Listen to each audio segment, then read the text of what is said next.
Well, hi there, fellow Minecrafter.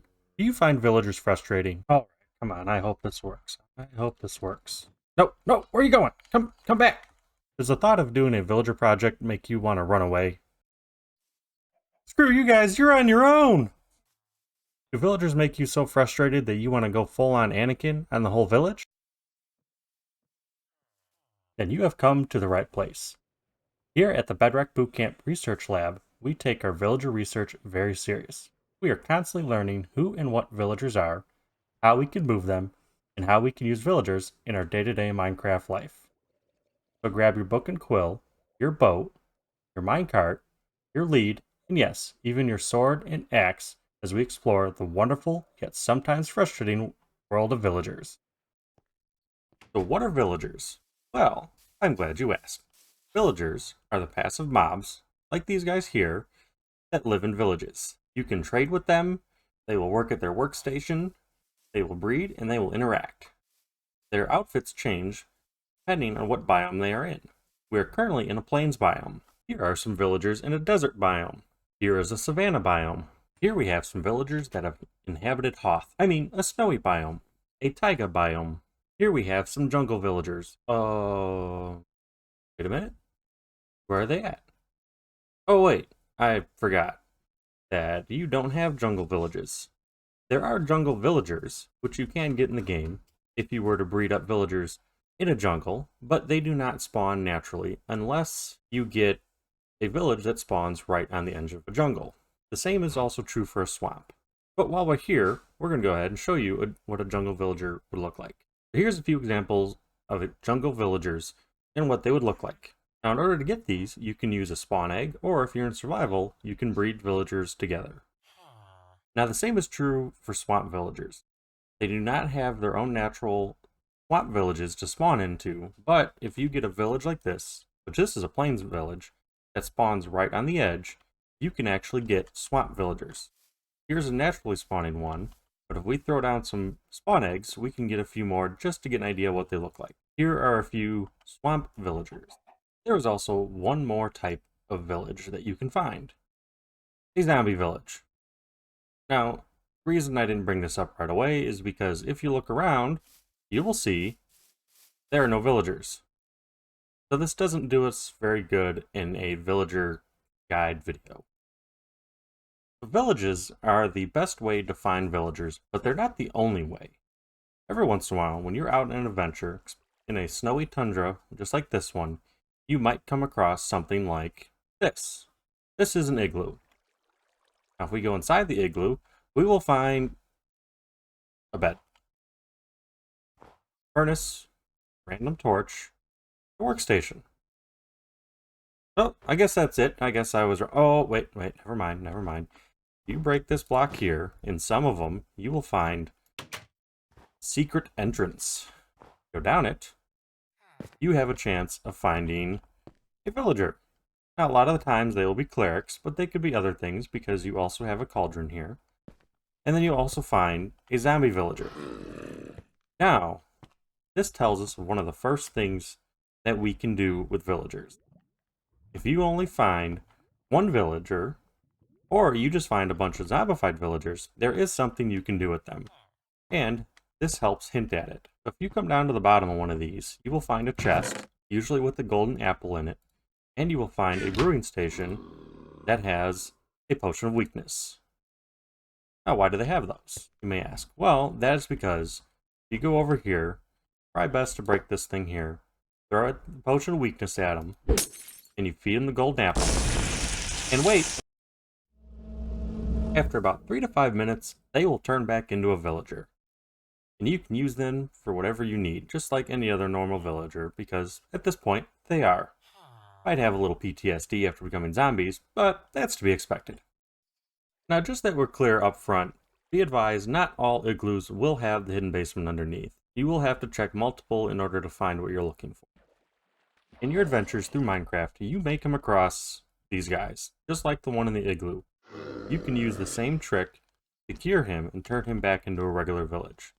But do not confuse this village, which is a zombie villager, with these zombies. These guys cannot be cured.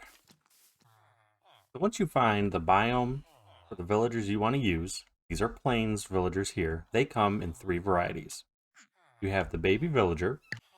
After 20 minutes, the baby villager will grow up, and he can either be an unemployed villager or a nitwit. Now, the difference between the two is when you throw down a workstation, unemployed villager has a chance of taking that profession. A nitwit does not. No matter how long we sit here, how many times we put down a workstation, he will not accept the job. So, we could just go ahead and fit. Wait, no, actually, there might be stuff we can do with him. We're going to save that for later. So, there are a total of 13 different job professions in Minecraft. Here they are, all laid out. Each profession is tied to a workstation. You have the armorer, which has the blast furnace. You have a butcher, which has a smoker. A cartographer, which has a cartography table. A cleric, which has a brewing station. A farmer, which has a composter. A fisherman that has a barrel.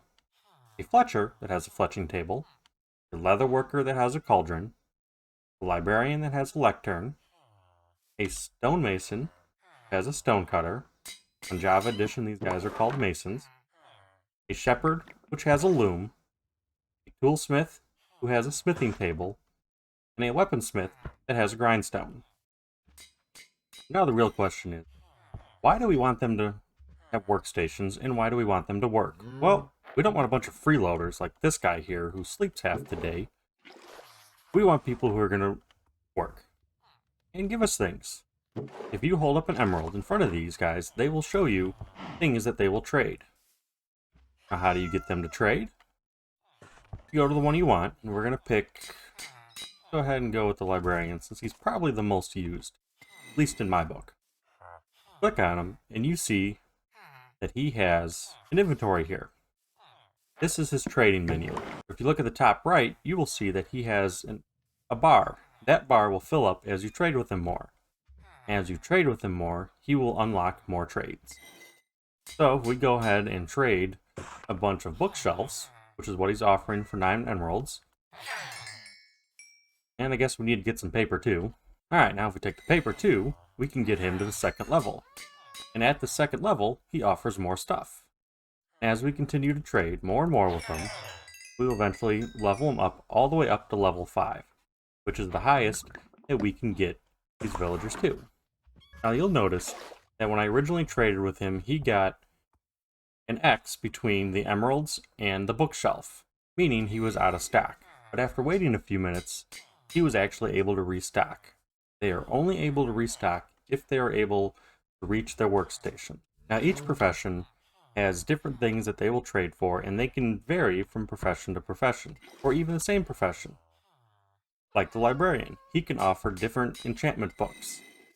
Farmer can offer different food. Hopefully I'll remember, but I'm going to try to link the reference table for villager trading in the description. That way you can look up what each one has to offer. Now, if you have a villager that already has trades, but you have not traded with, as in, if you look at the XP bar and there's nothing up there, besides for the 3 gray bars, then that means you can roll their trades. We have this farmer here who wants to offer beetroots for emeralds. Well, I don't have a lot of beetroots, but I have potatoes galore. You can roll the trade. And to do that, you can break the workstation, he loses his profession, and you place it back down again, and he will link back to it. Now let's see what he has. Oh, he's got carrots. Well, I don't like that one. So let's go ahead and break it again. And place it back down again. And he's still offering carrots.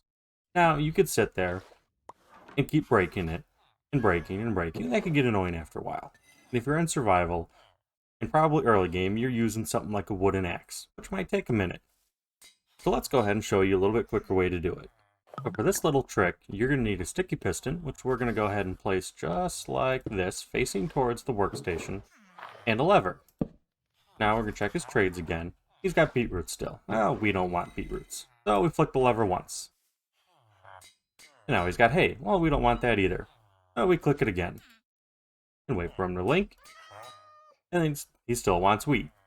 So we can keep doing this until we find what we want. Another thing to note, that If for some reason you don't want him to be a farmer anymore and you want him to be, let's say, a librarian, as long as you haven't traded with him, you break the workstation, throw down a lectern, and he links up with it. Now he's offering bookshelves. You don't want bookshelves. Let's go ahead and have him roll his trade. He's still offering bookshelves. Roll the trade again. He's still offering bookshelves. We could be here a while. Here we go. He's offering enchanted book. Now he's offering multi-shot. Nobody wants that. Especially multi-shot 1. I think there's a better trade for that. Let's keep rolling. Protection 3. Not the best, but for what we're going with, this will work. So I will need a book and an emerald. Correction, I will need a book and 25 emeralds. So you take a book, put it there, take the emeralds, you put it there, now he's offering that to trade. Now you see that the little bar has some blue up at the top. That means you've traded with him. And that means his trades are locked in. There is nothing I can do to switch the trades that he has. I can do this. He'll relink and roll, or he'll relink, but he will not roll his trade. See, it's the same thing still. Do that again. Delinks and relinks, it's still the same thing. And since he is now a librarian, break this, if I put down a composter or anything else, he will not link to it. He is now stuck as a librarian. So make sure he has the trades you want before you trade with him. We're just going to leave him like that for now. Now let's say 25 emeralds is a little too much to pay, and you don't want to pay that much, especially over time. There's a nice little trick that you can do. So for this little trick, we're going to need one of these 3 guys. Any of them will work. Now the great thing about this trick, and the reason I have them next to the nitwit here, is because we will see what we can do with nitwits help fix the problem of them not able to take profession. What we need to do is take the guy that we want to lower the trade on, and the nitwit since he's right here, and zombify them. To do that, they have to get attacked by the zombie. Now be advised, on hard mode, you have a 100% chance of them being converted to zombies. Normal mode's 50%, and then on easy and lower, they will just kill the villager. So let's go ahead and zombify them by having them attack the villagers.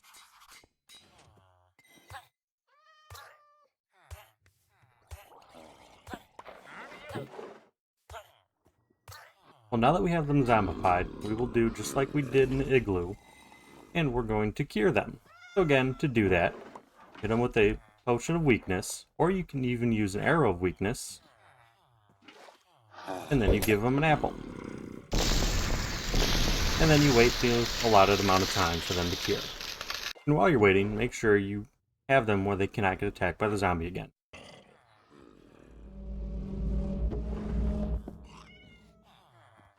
And now that they are cured again, you will see that this guy is no longer a nitwit, and you can even look in here and see that his trades are lowered. Now, as of right now, this is not permanent, but if we were to zombify this guy 4 to 5 more times, it would be permanent. But for now, it will go back up. It won't go all the way back up to 25, unless you trade too many times and he locks up for a little bit. But now would be a good time to go through and get a collection of books that you needed. Now, another great thing about Zombifying Villagers is there is an area effect around the villager that was cured. So both of these were the villagers that were cured, but we're going to focus on him for right now, because he's the main one we wanted to cure. For 16 blocks in every direction, any villager within that 16 block area, which comes out to a 32 by 32 by 32 block area, will have a discount. So if we go over here, we will see that all their prices are lowered. Now these again are temporary, and if we cured a few more, they would actually go down a little bit, up to a few villagers worth of curing, but they will go back up over time. It's a great way to have a trading hall with discounted prices if you don't want to cure all of the villagers, which could take a while. Now another way to get a discount would be the Hero of the Villager effect, and to get that you have to complete a raid. But that is a story for another day. So a question I get quite a bit: how do you move villagers? What do you feel is a good way to efficiently move villagers? Well, the answer to that is there aren't any efficient ways. Villagers are a pain.